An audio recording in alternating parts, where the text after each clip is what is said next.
ಜೈ ಶ್ರೀರಾಮ್. ಜೈ ಶ್ರೀರಾಮ್ ಗುರುಜಿ. ಯಾರಮ್ಮ ಮಾತಾಡೋದು?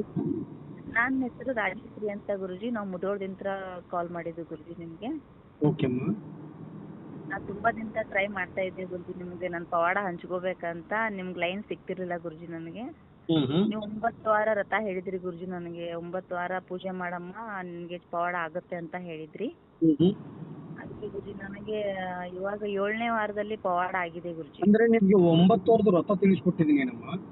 ಹಾ, ತಿಳಿಸ್ಕೊಟ್ಟಿದ್ರಿ ಗುರುಜಿ. ಅಂದ್ರೆ ಇವಾಗ ನಿಮ್ಗೆ 7ನೇ ವಾರದಲ್ಲಿ ಪವಾಡ ಆಗಿದೆ ಅಂತ ಹೇಳ್ತಾ ಇದ್ದೀನಮ್ಮ? ಹಾ ಗುರುಜಿ, 7ನೇ ವಾರದಲ್ಲಿ ಆಗಿದೆ ಗುರುಜಿ. ಹೌದಂತ? ಏನ್ ಪವಾಡ ಆಗಿದಮ್ಮ? ನಿನ್ ಪವಾಡ ಕೇಳೋದಕ್ಕೆ ನನಗೆ ಬಹಳ ಆನಂದ ಆಗುತ್ತೆ. ಏನಮ್ಮ? ಅಂದ್ರೆ ಗುರುಜಿ, ನಮ್ ತಮ್ಮನ್ ಮದ್ವೆ ಆಯ್ತು ಗುರುಜಿ. 7ನೇ ವಾರದಲ್ಲಿ ನಮ್ಮ ಮನಿಗ್ ಬಂದಿದ್ರಿ ಗುರುಜಿ ನೀವು ಮುಧೋಳ್ಕ. 7ನೇ ವಾರದಲ್ಲಿ ನಿಮ್ ಮನೆಗೆ ಬಂದಿದ್ದೆ. ಓಕೆ. ಹಾ, ಬಂದಿದ್ರಿ ಗುರುಜಿ. ಬಂದ ತಕ್ಷಣ ಅವಾಗ ನಮ್ ತಮ್ಮನ ಹೆಂಡತಿ ನಮ್ಮ ಮನೆಯಲ್ಲಿದ್ರು. ಅವ್ರಿಗೆ ಕೂಡ ಆದಷ್ಟು ಬೇಗ ಕಂಕಣ ಬಗ್ಗೆ ಕೂಡಿ ಬರುತ್ತೆ ಅಂತ ಹೇಳಿದ್ರಿ ಗುರುಜಿ. ಅದು ಹೇಳಿದ ತಕ್ಷಣ 1 ವಾರದಲ್ಲಿ ಮದ್ವೆ ಆಯ್ತು ಗುರುಜಿ. ಅದು ಇದಕ್ ಬಂದಿದ್ರಲ್ಲ, ಎಲ್ಲಿ ಅದು ಮಾಲಿಂಗ್ಪುರಕ್ಕೆ ಬಂದಿದ್ದಲ್ಲ, ಅವ್ರ ತಾನೇ ನಿಮ್ ತಮ್ಮ? ಹಾ ಗುರುಜಿ. ಓಕೆ. ಮದುವೆ ಆಯ್ತಾ ಅವ್ರದ್ದು? ಆಯ್ತು ಗುರುಜಿ. ರಿಜಿಸ್ಟರ್ ಮ್ಯಾರೇಜ್ ಆಯ್ತು ಗುರುಜಿ. ಅದು ತುಂಬಾ 5 ವರ್ಷದಿಂದ ವೇಟ್ ಮಾಡ್ತಾ ಇದ್ರು ಗುರುಜಿ ಮದ್ವೆಗೋಸ್ಕರ. ಯಾವ್ದೇನೋ ಮದ್ವೆನ ಆಗೋಗೋಸ್ಕರ ಹಂಗೆ ಇದು ಆಗೋದು ಸುಳ್ಳಾಗೋದು ಆಗ್ತಾ ಇತ್ತು ಗುರುಜಿ. ನೀವ್ ಯಾವಾಗ ನಮ್ಮ ಮನೆಗ್ ಬಂದ್ ಹೋದ್ರಿ, ಅದು 1 ವಾರದಲ್ಲೇ ಮ್ಯಾರೇಜ್ ಆಯ್ತು ಗುರುಜಿ ಅವ್ರದ್ದು. 1 ವಾರದಲ್ಲಿ ಮದುವೆನಾಗೋಯ್ತಾ? ಹಾ ಗುರುಜಿ. ಏನಮ್ಮ ಅದ್ಭುತ.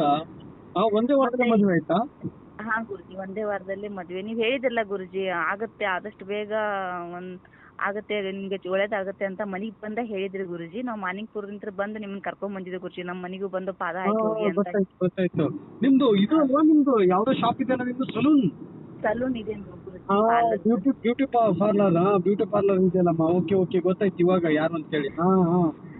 ಮತ್ತೇನಮ್ಮ? ಇನ್ನೊಂದು ಪವಾಡ ಗುರುಜಿ. ನಮ್ಮ ಅಮ್ಮ 3 ವರ್ಷದಿಂದ ಒಟ್ಟೆ ಮಾತಾಡ್ತಿರ್ಲಿಲ್ಲ ಗುರುಜಿ ನನ್ ಜೊತೆ. ಯಾರು ಹೇಳಿದ್ರು ಕೇಳ್ತಾ ಇರ್ಲಿಲ್ಲ. ನನ್ ಮಾತಾಡಕ್ಕೆ ಇಷ್ಟ ಪಡ್ತಿರ್ಲಿಲ್ಲ. ಅವಾಗ ನಾನ್ ಪೂಜೆ ನೀವ್ ಹೇಳಿ ಕೊಟ್ಟದಂಗೆ ನಾನು ಪೂಜೆ ಮಾಡಿದ ಅಮ್ಮನೂ ಕೂಡ ಮಾತಾಡ್ತಿದ್ದಾರೆ ಗುರುಜಿ. ಎಲ್ಲರೂ ನಮ್ದೆಲ್ಲಾ ಫ್ಯಾಮಿಲಿ ದೂರ ಆಗಿತ್ತು ಗುರುಜಿ. ಎಲ್ಲರೂ ಒಬ್ಬೊಬ್ಬರು ಮಾತಾಡ್ತಿದ್ದಾರೆ. ಅಮ್ಮ ಮಾತಾಡಿ ತುಂಬಾನೇ ಖುಷಿ ಆಯ್ತು ಗುರುಜಿ.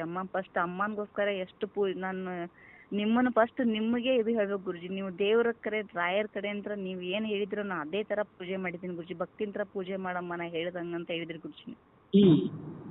ಅಮ್ಮ ಮಾತಾಡ್ತಿದ್ದಾರೆ. ಆಮೇಲೆ ನಮ್ಮ ಚಿಕ್ಕಮ್ಮ ಅವರು ಮಾತಾಡ್ತಿದ್ದಾರೆ ನನ್ ಜೊತೆ. ಬಿಸ್ನೆಸ್ ನಿಮ್ ಶಾಪಿಗೆ ಬಂದಿದ್ನಲ್ವಾ, ಅದು ಹೆಂಗಿದೆ ಬಿಸ್ನೆಸ್? ಅದು ತುಂಬಾ ಚೆನ್ನಾಗಿ ನಡೀತಿದೆ ಗುರುಜಿ. ತುಂಬಾ 1,000 2,000 ಹಿಂಗೆ ಒಂದ್ ದಿನ ಅದು ತುಂಬಾ ಚೆನ್ನಾಗಿ ನಡೀತಿದೆ ನಿಮ್ದು ಗುರುಜಿ ಬಿಸ್ನೆಸ್. ಸಲೂನ್ ಕೂಡ. ಓಹೋ, ಬಿಸ್ನೆಸ್ ಪರವಾಗಿಲ್ಲ ಚೆನ್ನಾಗಿ ನಡೀತಾ ಇದೆ ಅಂತ ಹೇಳ್ತಾ ಇದ್ದೀರಾ? ಹಾ ಗುರುಜಿ. ಒಳ್ಳೇದಮ್ಮ. ಎಲ್ಲ ನಿಮ್ದು ರಾಯರು ಒಂದ್ ಮಾತು ಹೇಳ್ತೀನಿ ಮೇಡಮ್, ರಾಯರ್ನ ನಂಬಿ ಒಂದ್ ಹೆಜ್ಜೆ ಮುಂದೆ ಹಾಕಿದ್ರೆ ನಮ್ಮ ಬದುಕನ್ನೇ ಬದಲಾಯಿಸಿ ಬಿಡ್ತಾರೆ ಮಹಾನ್ ಗುರು ರಾಘವೇಂದ್ರ ಸ್ವಾಮಿ ಅವರು. ಹೌದು ಗುರುಜಿ. ಈ ಸಂದರ್ಭದಲ್ಲಿ ರಾತ್ರಿ 1 ಗಂಟೆ ಆಗಿದೆ. ಯಾಕೆ ಈ ಟೈಮಲ್ಲಿ ಫೋನ್ ಮಾಡಿದೆ? ನೀನು ಮಲಗಬಾರ್ದ ನೀನ್ ರಾತ್ರಿ? ಇಲ್ಲ ಗುರುಜಿ, ನನಗ್ ಪವಾಡ ಆಗಿದೆ. ನಿಮ್ಗೆ ಹೆಂಚ್ಕೋಬೇಕಂತ ನಾ ಇಡೀ ದಿನ ಇವತ್ತು ಎಷ್ಟೊತ್ತನ ಕುಂತು ವೇಟ್ ಮಾಡಿ ನೀವು ಕಾಲ್ ಮಾಡಿದ್ದೀನಿ ಗುರುಜಿ. ನಾನು ಇದು ಹೇಳ್ಕೋಬೇಕಂತ 1 ವಾರ 8 ದಿನ ನಾನು ಕಾಲ್ ಮಾಡ್ತಾನೆ ಇದ್ದೀನಿ ಗುರುಜಿ. ನಿಮ್ ಕಾಲೇ ರಿಸೀವ್ ಸಿಗ್ತಾ ಇಲ್ಲ. ಪವಾಡ ಆಗಿದೆ ಅಂದ್ರೆ ಅದೇ ಸಂತೋಷ ನನಗೆ. ಪವಾಡ ಹಂಚ್ಕೊಳ್ಳಕ್ಕೆ ಇನ್ನೂ 1 ದಿವಸ ಟೈಮ್ ಇರುತ್ತೆ. ಯಾಕೆ ನಿದ್ದೆ ಕೆಡ್ತೀರಾ ನೀವು? ಯಾಕೆ ನಮ್ಮ ನಿದ್ದೆ? ನಮ್ಗೇನೋ ಒಂದು ಆ ಭಗವಂತ ಇದೊಂದು ಕೆಲಸ ಕೊಟ್ಬಿಟ್ಟಿದ್ದಾರೆ ನೋಡು. ರಾತ್ರಿ 1 ಗಂಟೆ ಇದೆ, ಗುರುವಾರ ಇದು ಇವತ್ತು, ಹೌದಲ್ವಾ? ಈ ಸಂದರ್ಭದಲ್ಲಿ ನಾ ಇಲ್ಲಿಗೆ ಹೋಗ್ತಾ ಇದ್ದೀನಿ, ಗೋವಾಕ್ ಹೋಗ್ತಾ ಇದ್ದೀನಿ. ಚಿತ್ರದುರ್ಗ ಹೋಗಿ ದುರ್ಗದಲ್ಲಿ ಎಂಟ್ರಿ ಆಗಿ ದುರ್ಗದಿಂದ ಇವತ್ತು 1 ದಿವಸ ಇದ್ದು ನಾಳೆಗೆ ಗೋವಾಕ್ ಹೋಗ್ತಾ ಇದ್ದೀನಿ. ಯಾಕೆಂದ್ರೆ ಆ ಗೋವಾದಲ್ಲಿ ಒಂದು ಅದ್ಭುತವಾಗಿ ಪವಾಡ ಆಗಿದೆ. ಆ ತಾಯಿ ನೀನ್ ಮನೆಗೆ ಬಂದು ಪಾದ ಇಡುವವರೆಗೂ ನಾನು ಮನೆ ಬಾಡಿಗೆ ಕೊಡುವುದಿಲ್ಲಪ್ಪ, ನೀನ್ ಬರ್ಲೇಬೇಕು ಅಂತ ಹಠ ತೊಟ್ಟು ನಿಂತಿದ್ದಾಳೆ ನನ್ನ ತಾಯಿ. ಅದಕ್ಕೋಸ್ಕರ ಬಾಡಿಗೆದಾರ ಬಂದಿದಾರಂತೆ 25,000 ರೂಪಾಯಿ ಬಾಡಿಗೆ ಬಂದ್ರು ಆ ತಾಯಿ ಬಾಡಿಗೆ ಕೊಟ್ಟಿಲ್ಲ. ಯಾಕೆ ಕೊಟ್ಟಿಲ್ಲ ಕಣಮ್ಮ ಅಂತ ಕೇಳಿದ್ರೆ, ನೀನ್ ಬಂದು ಪಾದ ಇಡು, ನೀನ್ ಬಂದು ಹೋದ್ಮೇಲೆ ನಾನು ಬಾಡಿಗೆ ಕೊಡ್ತೀನಿ ಅಂತ. ಯಾಕೆ ನಾನೇನ್ ದೇವ್ರ ಇಲ್ಲಿ? ನಾನೇನು ಗುರುಗಳ? ನಾನು ಯಾವ ಸ್ವಾಮಿನೂ ಅಲ್ಲಮ್ಮ, ಯಾವ ದೇವಸ್ಥಾನಕ್ಕೆ ಹೋಗಿ ದೀಕ್ಷೆನೂ ತಗೊಂಡ್ ಬಂದಿಲ್ಲ. ಯಾಕೆ ಇಷ್ಟೊಂದು ಹಠ ತೊಡ್ತೀರಾ ಅಂತ ಕೇಳಿದ್ರೆ, ಇಲ್ಲಪ್ಪ ನೀನ್ ಬರ್ಲೇಬೇಕು ಅಂತ ಹೇಳ್ತಾ ಇದಾರೆ. ಏನಿದೆ ಇದರಲ್ಲಿ? ನೀವು ಭಗವಂತನ ಪಾದ ಹಿಡಿದಿದ್ದೀರ, ಇಲ್ಲಿ ಮನುಷ್ಯರ ಪಾದ ಹಿಡಿಬೇಡಿ. ಇಲ್ಲಿ ನಾನು ಮನುಷ್ಯರ ಪಾದ ಹಿಡಿಬೇಡಿ, ರಾಯರ ಪಾದ ಹಿಡಿದು ಬಿಡಿ, ನಿಮ್ನ ಎಲ್ಲೋ ಕರ್ಕೊಂಡು ಹೋಗ್ತಾರೆ ಅಂತ ನಾನು ಹೇಳಿದ್ದೀನಿ. ಇಲ್ಲ ಗುರುಜಿ, ನಮ್ದೆಲ್ಲ ಈಗ ನೀವು ಜನಸೇವೆಗೆ ಅಂತ ನಿಂತಿದ್ದೀರಾ ಗುರುಜಿ, ಎಲ್ಲರಿಗೂ ಒಳ್ಳೇದ್ ಮಾಡ್ಬೇಕು ಅಂತ. ಎಲ್ಲ ನಾವು ರಾಯರ್ ಗುಡಿಗೆ ಹೋಗಿ ಏನ್ ಬೇಡ್ಕೋತೇವೆ ರಾಯರ್ ಗೊತ್ತಿಲ್ಲ, ಅದು ನೀವು ಈಡೇರಿಸ್ತಿದ್ದೀರಾ ಗುರುಜಿ. ನಮ್ಗೆ ನಮ್ ಕಷ್ಟ ಎಲ್ಲ ಕೇಳಿ ನೀವು ಈಡೇರಿಸ್ತೀರಿ. ನೀವೇ ನಮ್ ದೃಷ್ಟಿಯಲ್ಲಿ ನೀವೇ ನಮ್ ರಾಯರ್ ಗುರುಜಿ. ನನ್ನ ತಾಯಿ ಒಳ್ಳೇದಾಗ್ಲಿ ಅಮ್ಮ.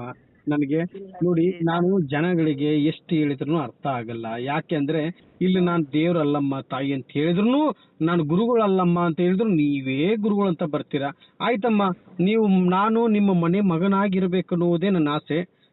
ಇನ್ನು ಹೆಚ್ಚಿನ ರೀತಿಯಾಗಿ ನಿಮಗೆ ಪವಾಡಗಳಾಗ್ಲಿ ಒಳ್ಳೇದಾಗ್ಲಿ ಅಂತ ಹೇಳಿ ಗುರು ರಾಘವೇಂದ್ರ ಸ್ವಾಮಿಯವರ ಪಾದವನ್ನು ಹಿಡಿದು ನಾನು ಕೇಳ್ತಾ ಇದ್ದೀನಿ. ಅಮ್ಮ, ನನಗೆ ಸುಮಾರು 1 ವಾರ ಆಯ್ತು, ಗಂಟ್ಲು ಕೆರೆತ, ಗಂಟ್ಲ ಉರಿ, ಜ್ವರ, ಕೆಮ್ಮು ಹಾಗೇ ಬರ್ತಾ ಇದೆ. ಆದ್ರೂ ಇವತ್ತು ಯಾಕೆಂದ್ರೆ ನನ್ನ ತಾಯಂದ್ರಿಗೆ ಮಾತು ಕೊಟ್ಟಿದ್ದೀನಿ, ಬರ್ತೀನಿ ಅಂತ ಮಾತು ಕೊಟ್ಟಿದ್ದೀನಿ. ಆ ಮುಖಾಂತರದಲ್ಲಿ ಎಲ್ಲಾ ಕಡೆ ಹೋಗ್ತಾ ಇದ್ದೀನಿ. ಓಕೆನಮ್ಮ ಗುರುಜಿ? ಇಲ್ಲ ಗುರುಜಿ, ನೀವು ತುಂಬಾ ಪವಾಡ ಪುರುಷರದಿರಿ ಗುರುಜಿ. ತುಂಬಾ ನೀವ್ ಹೇಳಿದ ಹೆಂಗ್ ಸತ್ಯ, ಎಲ್ಲ ಪ್ರತಿಯೊಂದು ಸತ್ಯ. ಏನ್ ಮಾತಾಡ್ತೀರ ಸತ್ಯ ಆಗುತ್ತೆ ಗುರುಜಿ. ಅಷ್ಟು ನಮ್ಮಮ್ಮ ನನ್ ಜೊತೆ ಮಾತಾಡ್ತಾ ಇರ್ಲಿಲ್ಲ ಗುರುಜಿ. ಇವಾಗ ನಾನು ಮೊನ್ನೆ ನಮ್ಮಮ್ಮ ನಾವು ಮಂತ್ರಾಲಯಕ್ಕೆ ಹೋಗಿ ಬೃಂದಾವನದಲ್ಲಿ ಮನ್ಕೊಂಡು ನಿಮ್ ಬಗ್ಗೆನೇ ಹೇಳಿದೆ ಗುರುಜಿ. ನನಗೂ ಪೂಜೆ ವ್ರತ ಹೇಳು ತಾಯಿ, ನಾವ್ ಹೆಂಗ್ ಮಾಡೋದು ಅಂತ ಅವ್ರಿಗೆ ಕೂಡ ಹೇಳಿ ಬಂದಿದ್ದೀನಿ ಗುರುಜಿ. ನಮ್ಮಮ್ಮ ಅಮ್ಮ ಕೂಡ ನಿಮ್ಮನ್ನ ನಂಬುವಂಗ ಅಷ್ಟು ಇದು ಆಗ್ಬಿಟ್ಟಿದೆ ಗುರುಜಿ. ಮೊದಲು ನನ್ನೇ ನಂಬ್ತಿರ್ಲಿಲ್ಲ ನಮ್ಮಮ್ಮ. ಇವಾಗ ನೀವು ಹೇಳು ಪೂಜೆ ಕೂಡ ಅವ್ರು ಕೂಡ ಮಾಡ್ತಿದಾರೆ ಗುರುಜಿ. ಈಗ ಇವತ್ತು ಗುರುವಾರ 2 ಗುರುವಾರ ಆಯ್ತು ಗುರುಜಿ. ಅವ್ರು ನಮ್ಮಮ್ಮನ ಮಾಡ್ತೀನವ ಅಂತ ಹೇಳಿದ್ರು ಗುರೂಜಿ. ಒಂದು ಮಾತು ಹೇಳ್ತಾ ಇದೀನಿ, ಓಪನ್ ಚಾಲೆಂಜ್ ಮಾಡಿ ಹೇಳ್ತಾ ಇದೀನಿ, ನೆನಪಿಟ್ಕೊಳಮ್ಮ. ನಾನು ಇವಾಗ ಹೀಗೆ ಓಕೆನಮ್ಮ, ನಾಳೆ 100 ಎಕರೆ ಜಮೀನ್ ತಗೊಂಡು ಲೇಔಟ್ ಮಾಡಿ, 500 ಎಕರೆ ಜಮೀನ್ ತಗೊಂಡು ಲೇಔಟ್ ಮಾಡಿ, 1000 ಎಕರೆ ಸೈಟ್ ಲೇಔಟ್ ಮಾಡಿ, ಮನೆ ಪಾಪ ಎಷ್ಟು ಬಡಬಗ್ಳಿರ್ತಾರೆ ಅವ್ರಿಗೆಲ್ಲರಿಗೂ ಏನೋ ಫ್ರೀಯಾಗಿ ಹಂಚೂನು ಅಂತ ಒಂದು ಆ ಶಕ್ತಿ ಭಗವಂತ ತುಂಬಲಿ. ಯಾರ ಹತ್ರ ದುಡ್ಡು ತಗೊಳ್ಸ್ಬೇಡ, ಇದನ್ನೆಲ್ಲರೂ ತಗೊಳ್ರಮ್ಮ, ನೀವಿರಿ. ಅದು ಲೋಕ ಅವತ್ತ ರಾಯರ್ನ ನಂಬಿ ಒಂದ್ ಹೆಜ್ಜೆ ಮುಂದೆ ಹಾಕಿದ್ದಕ್ಕೆ ಇವತ್ತು ನನಗೊಂದು ಮನೆ ಸಿಕ್ತು ಅಂದಿರ್ಬೇಕು ನನ್ನ ತಾಯಂದಿರು. ಯಾಕಂದ್ರೆ ಎಷ್ಟೋ ಜನಗಳಿಗೆ ಇರೋದಕ್ಕೆ ಮನೆ ಇರುವುದಿಲ್ಲ. ನೋಡೋಣ, ಭಗವಂತ ಶಕ್ತಿ ಕೊಟ್ರೆ ಅದನ್ನು ಮಾಡುವಷ್ಟು ಶಕ್ತಿ ನನಗೆ ಕೊಟ್ಟಿದ್ದಾರೆ ಅಂತ ಹೇಳಿದ್ರೆ ನಾನು ಖಂಡಿತ ಮಾಡ್ತೀನಿ. ಎಲ್ಲಿಂದ ಬರ್ತೋ ಏನ್ ಬರ್ತೋ ಗೊತ್ತಿಲ್ಲ, ಒಟ್ಟಲ್ಲಿ ರಾಯರ್ ಇದ್ದಾರೆ. ನನ್ನ ನೋಟ್ಬುಕ್ ಅಲ್ಲಿ ನಾನು ಬರೆದಿಟ್ಕೊಂಡಿದ್ದೀನಿ. ದೊಡ್ಡ ದೊಡ್ಡ ಕನಸುಗಳನ್ನೆಲ್ಲ ನಾನು ನನಸಾಗ್ಬೇಕು ಅಂತ ಹೇಳಿ ಬರೆದಿಟ್ಕೊಂಡಿದ್ದೀನಿ. 100ರಿಂದ 500ರಿಂದ 700 ಎಕರೆಯಿಂದ 1000 ಎಕರೆಯಿಂದ ಅದನ್ನೆಲ್ಲ ಲೇಔಟ್ ಮಾಡಿ ಬಿಡು. ಎಲ್ಲೋ ಒಂದ್ ಜಾಗದಲ್ಲಿ ಮಾಡೋಣ, ಎಲ್ಲೋ ಒಟ್ಟಲ್ಲಿ ಇರೋದಕ್ಕೆ ಮನೆ ಬೇಕು, ಅದಕ್ಕೆ ಏನ್ ಬೇಕು ಎಲ್ಲ ಮಾಡೋಣ ಅಂತಂದು ಆ ಶಕ್ತಿ ಭಗವಂತ ತುಂಬಿ ಅಂತ ಕೇಳ್ತಾ ಇದೀನಿ ತಾಯಿ. ನಮ್ದೆಲ್ಲ ಆಸೆ, ಆ ಎಲ್ಲಾ ಕನಸುಗಳು ಈಡೇರ್ಸಕ್ಕ ಆ ದೇವ್ರ ರಾಯರ್ ನಿಮ್ಮನ್ನ ಸದಾಕಾಲ ಸಂತೋಷ ಖುಷಿಯಾಗಿ ಇರ್ಲಿ ಅಂತ ಬೇಡ್ಕೋತೀನಿ ಗುರುಜಿ. ನಾ ರಾಯರ್ಗೆ ಆ ಪಾದ ಹಿಡಿದು, ನೀವು ನಮಗೋಸ್ಕರ ಇದ್ದೀರಿ, ದೇವ್ರ ಆ ರಾಯರ್ ನಿಮ್ಗೋಸ್ಕರ ನಿಮ್ಗೆ ಏನೋ ಚೆನ್ನಾಗಿರ್ಬೇಕು ಗುರುಜಿ. ನಿನ್ನೆ ಮೊನ್ನೆ ಅವ್ರು ಹೇಳಿದ ತಕ್ಷಣ ನನಗೊಂದು ತುತ್ತು ಅನ್ನ ಸುದ್ದ ಇಳಿದಿಲ್ಲ ಗುರುಜಿ ಗಂಟಲೊಳಗ. ನಮ್ ಅಜ್ಜಾರಿಗೆ ಹಿಂಗ ಆ ಜ್ವರ ಇದೆ ಅಂತ ಹಿಂಗೆಲ್ಲ ಹೇಳಿದ್ರು ಗುರುಜಿ. ಅದೇ ಇವತ್ತು ಇಡೀ ದಿನ ನನ್ನ ಪವಾಡನೂ ಹಂಚ್ಕೋಬೇಕು, ನಿಮ್ ಬಗ್ಗೆನೂ ಕೇಳ್ಕೊಬೇಕಂತ ಇಷ್ಟೊತ್ತನ ವೇಟ್ ಮಾಡ್ತಾ ಇದ್ದೀನಿ ಗುರುಜಿ. ನಿದ್ದೆನೆ ಮಾಡ್ತಾ ಇಲ್ಲ ಗುರುಜಿ ನಾನು. ಟೈಮ್ ಆಯ್ತು, ಇವಾಗ 10 ಗಂಟೆ ಮೇಲೆ 1:10 ಆಯ್ತು, ಮಲ್ಕೋಬೇಕು. ನಿನ್ಗೆ ಪವಾಡ ಆಯ್ತು ಅಂತಂದು ಅಲ್ಲಿಗೆ ನಿಲ್ ಮಾಡಬೇಡ. ಮಂತ್ರಾಲಯಕ್ಕೆ ರಾಯರ್ದು ವ್ರತ 7ನೇ ವಾರದಲ್ಲಿ ಪವಾಡ ಆಗಿದೆ ಅಂದ್ರೆ ಇನ್ನು 8, 9 ಇನ್ನೂ 2 ವಾರದ ವ್ರತ ಇರುತ್ತೆ ತಾಯಿ. ಆ ವ್ರತದಲ್ಲಿ ನೀನ್ ಪೂಜೆ ಮಾಡು, 9 ವಾರ ಕಂಪ್ಲೀಟ್ ಮಾಡು. ನನಗೆ ಅನುಗ್ರಹ ಆಯ್ತು ಅಂತಂದು ಅಲ್ಲಿ ಅರ್ಧಕ್ಕೆ ನಿಲ್ಲಿಸಬೇಡ, ಆಯ್ತಮ್ಮ? ಇಲ್ಲ ಗುರುಜಿ, ಇವಾಗ ಮೊನ್ನೆ 9 ವಾರ ಮುಗೀತು ಗುರುಜಿ. ಇನ್ನ ಅದು 7ನೇ ವಾರದಲ್ಲಿ ನನ್ನ ಪವಾಡ ಆಗಿದೆ ಗುರುಜಿ. ಓಕೆ, ಇದು ವ್ರತ ಮುಗೀತಾ? ಆಯ್ತು, ಈ ವ್ರತ ಮುಗೀತಂದ್ರೆ ಒಂದ್ಸಲ ಮಂತ್ರಾಲಯಕ್ಕೆ ಹೋಗಿ ಬಾ ನನ್ನ ತಾಯಿ. ಹೋಗ್ಬರ್ತೀನಿ ಒಂದ್ಸಲ ಮಂತ್ರಾಲಯಕ್ಕೆ ಹೋಗಿ ಬಾ. ನಿಮ್ಮಿಂದ ಎಲ್ಲ ಚೆನ್ನಾಗಾಗಿದೆ ಗುರುಜಿ. ಪ್ರತಿದಿನ ಕಣ್ಣೀರ ಕೈ ತೊಳೆಯಿದ್ರಿ ಅಂತ ನೀವ್ ಯಾವಾಗ ಬಂದ್ ಹೋಗಿದಿರಲ್ಲ ಅವಾಗ ತುಂಬಾ ಸಂತೋಷ ಆಗಿದೆ ಗುರುಜಿ. ನಾವೆಲ್ಲ ಮನೆಗೆ ಬಂದು ಒಂದ್ಮೇಲೆ ಚೆನ್ನಾಗಿದ್ದೀನಿ ಅಂತ ಹೇಳ್ತಾ ಇದ್ದೀರಾ ಗುರುಜಿ? ಎಲ್ಲ ಚೆನ್ನಾಗಿದೆ, ಬಿಸ್ನೆಸ್ ಚೆನ್ನಾಗಿದೆ ಗುರುಜಿ. ಅಮ್ಮನು ಪ್ರತಿ 3 ದಿವ್ಸಿಗೆ 3 ಟೈಮ್ ಕಾಲ್ ಮಾಡಿ ವಿಚಾರಿಸಿದಾರೆ ಗುರುಜಿ. ತಮ್ಮ ನೆಂಟಿ ನಮ್ ಜೊತೆನೆ ಇದಾರೆ ಗುರುಜಿ. ಅವ್ರು ಕೂಡ ನಾನು ಒಂಟಿಯಾಗಿ ಇದ್ದಿದ್ದಕ್ಕ ಪ್ರತಿಯೊಂದು ಕುಟುಂಬ ಕೂಡಿಸ್ತಾ ಇದ್ದೀರಿ ಗುರುಜಿ ನೀವು ನನ್ಗೆ. ಅದೇ ಒಂಟಿ ಜೀವನ ಬೇಡ ಕಣಮ್ಮ, ಎಲ್ಲರೊಟ್ಟಿಗೆ ಚೆನ್ನಾಗಿರು ನಮ್ಮ ತಾಯಿ. ಅಂದ್ರೆ ನಾವಿರೋಕೆ ಎಷ್ಟು ದಿವಸ ಇರ್ತೀವಿ ತಾಯಿ? ಅಂದ್ರೆ 3 ದಿನ ಇರ್ತೀವೋ, 3 ವರ್ಷ ಇರ್ತೀವೋ, 30 ವರ್ಷ ಇರ್ತೀವೋ, ಅಥವಾ ಭಗವಂತ ಶಕ್ತಿ ಕೊಟ್ಟಿರೋ 90 ವರ್ಷ ಇರ್ತೀವೋ. ಆ ಶಕ್ತಿ ಭಗವಂತ ಕೊಡ್ಲಿ ಅಂತ ನಾನು ಕೇಳ್ತೀನಿ. ಆರೋಗ್ಯ, ಆಯುಷು, ಸುಖ, ಶಾಂತಿ, ನೆಮ್ಮದಿ ಕೊಟ್ಟು ಕಾಪಾಡ್ಲಿ ನನ್ನ ತಾಯಿ. ಚಿಂತಿಸಬೇಡಿ, ನಾವು ಇರುವವರೆಗೂ ಒಂದು 4 ಜನಕ್ಕೆ ಒಳ್ಳೇದು ಮಾಡೋಣ. ನಮ್ಮ ರಾಯರು, ನಿಮ್ಮೆಲ್ಲರ ತಂದೆ ಗುರು ರಾಘವೇಂದ್ರ ಸ್ವಾಮಿಯವರು ರಾಯರ್ ಇದ್ದಾರೆ ಅಂತ ಒಂದು ಹೆಜ್ಜೆ ಮುಂದೆ ಹಾಕೋಣ. ಇನ್ನೊಬ್ಬರಿಗೆ ಸುಳ್ಳು ಹೇಳಿ ತಲೆ ಹಿಡಿದು ತಲೆ ಹೊಡೆಯೋ ಕೆಲಸ ಮಾಡೋದು ಬೇಡ ನಾವು, ಆಯ್ತಮ್ಮ? ನಂಬ್ಲಿ, ಎಲ್ಲಾರ ಮನೆಯಲ್ಲೂ ರಾಯರ್ ಫೋಟೋ ಬರಬೇಕು, ಪ್ರತಿ ಒಬ್ಬೊಬ್ರು ಮನೆಯಲ್ಲೂ ರಾಯರ್ ಫೋಟೋ ಬರಬೇಕು, ಪ್ರತಿ ಒಂದು ಶಾಪ್ ಅಲ್ಲೂ ಕೂಡ ಗುರು ರಾಘವೇಂದ್ರ ಸ್ವಾಮಿಯವರ ಫೋಟೋ ಬರಬೇಕು ಅನ್ನುವುದೇ ನನ್ನ ಆಸೆ. ಯಾಕಂದ್ರೆ ಆ ಬೃಂದಾವನದಲ್ಲಿ ಜೀವಂತವಾಗಿ ಕುಳಿತಿದ್ದಾರೆ ಮಹಾನ್ ಗುರುಗಳು ಗುರು ರಾಘವೇಂದ್ರ ಸ್ವಾಮಿಯವರು.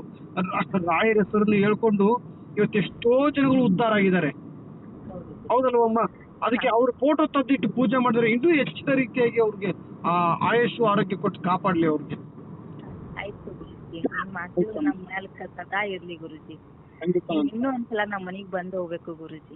ಆಯ್ತು ನನ್ನ ತಾಯಿ, ಒಳ್ಳೇದಾಗ್ಲಿ, ಇನ್ನು ಹೆಚ್ಚಿನ ರೀತಿಯಾಗಿ ನಿಮ್ಗೆ ಅನುಗ್ರಹ ಆಗ್ಲಿ ಅಂತೇಳಿ ಗುರು ರಾಘವೇಂದ್ರ ಸ್ವಾಮಿಯವರ ಪಾದವನ್ನು ಹಿಡಿದು ನಾನು ಕೇಳ್ತಾ ಇದ್ದೀನಿ. ಇವತ್ತು ವಿಡಿಯೋ ನೋಡುವಂಥವ್ರು ಯಾರು ಸುಮ್ಮನೆ ಆಗಬೇಡಿ. ಇವತ್ತು ಇವ್ರು ಪವಾಡ ಕೇಳಿದ್ದೀರಾ, ನಾಳೆ ನಿಮ್ಮ ಪವಾಡ ಕೇಳೋದಕ್ಕೆ ಇವ್ರು ರೆಡಿ ಆಗಿರ್ತಾರೆ. ರಾಯರನ್ನ ನಂಬಿ ಒಂದು ಹೆಜ್ಜೆ ಮುಂದೆ ಹಾಕಿ, ಪೂಜ್ಯಾಯ ರಾಘವೇಂದ್ರಾಯ ಸತ್ಯಧರ್ಮ ರಥಾಯ ಚ ಭಜತಾಂ ಕಲ್ಪವೃಕ್ಷಾಯ ನಮತಾಂ ಕಾಮಧೇನುವೇ. ರಾಯರಿದ್ದಾರೆ, ರಾಯರಿದ್ದಾರೆ, ರಾಯರಿದ್ದಾರೆ. ಜೈ ಶ್ರೀರಾಮ್, ಜೈ ಜೈ ಶ್ರೀರಾಮ್. ಎಲ್ಲರಿಗೂ ಒಳ್ಳೇದಾಗ್ಲಿ.